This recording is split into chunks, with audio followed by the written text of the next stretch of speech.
Maybe to recall Senator Natasha from the Senate.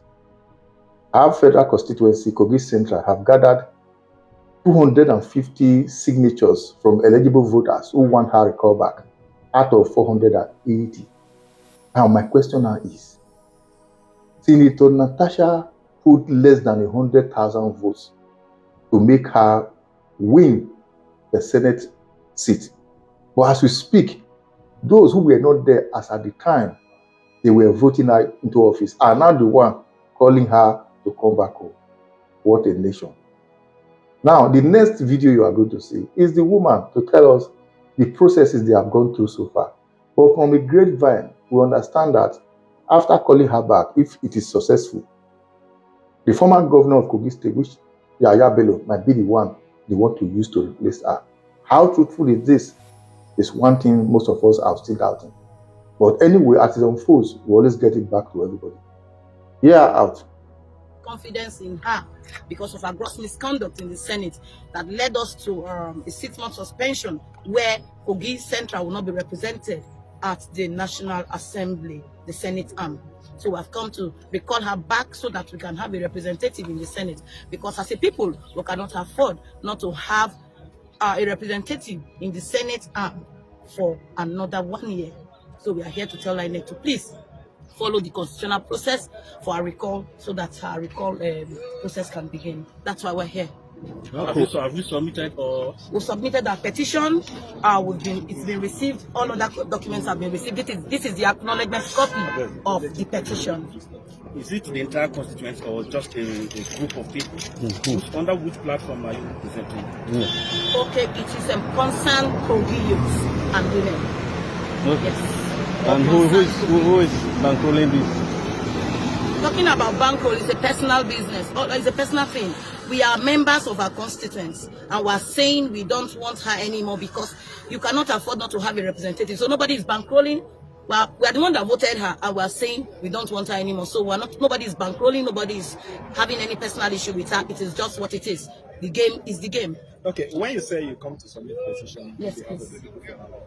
Is it a process that maybe you have collected the signature already, or you're about to do that? What are the things you have done already? Okay, thank you very much. We all know the INEC rules. You cannot submit a petition without having to go and get signatures of registered voters, and that's why we're now saying, as a people, we are recalling her back from the Senate because we have gotten what it takes to recall her back from the Senate. Like how many number of registered voters? We have 488,000 registered voters from Kogi Central, and as I speak to you right now, we have more than 250,000 voters that have signed for her recall. Okay. So what was the response from INEC after the moment?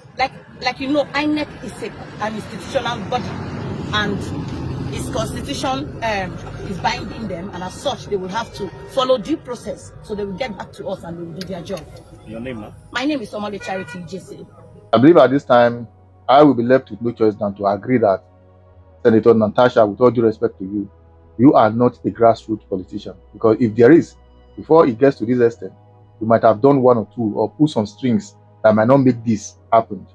But all we keep seeing all this while is you on different media houses try to paint Nigeria as a nation black in the name of pressing home your demands, which some Nigerians are not too comfortable with. We know whatever allegations you are leveling against the Senate President, Godswill Akpabio, is something that everybody is in support of.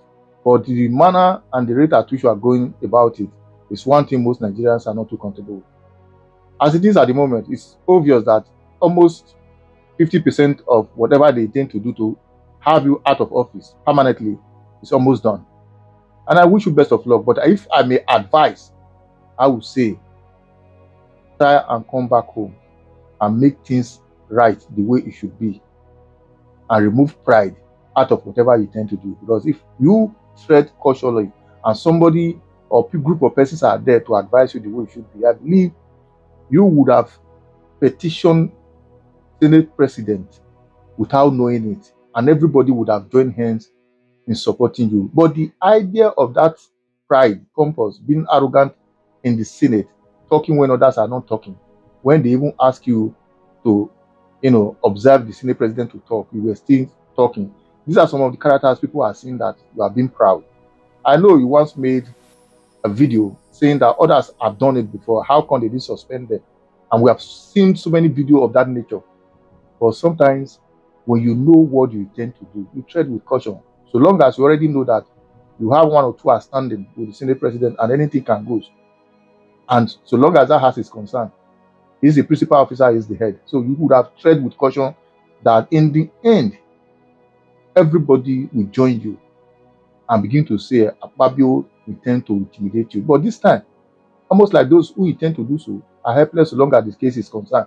Because you, who is directly involved, is nowhere to be found. Instead, we'll keep seeing you on social media, media houses on a daily basis.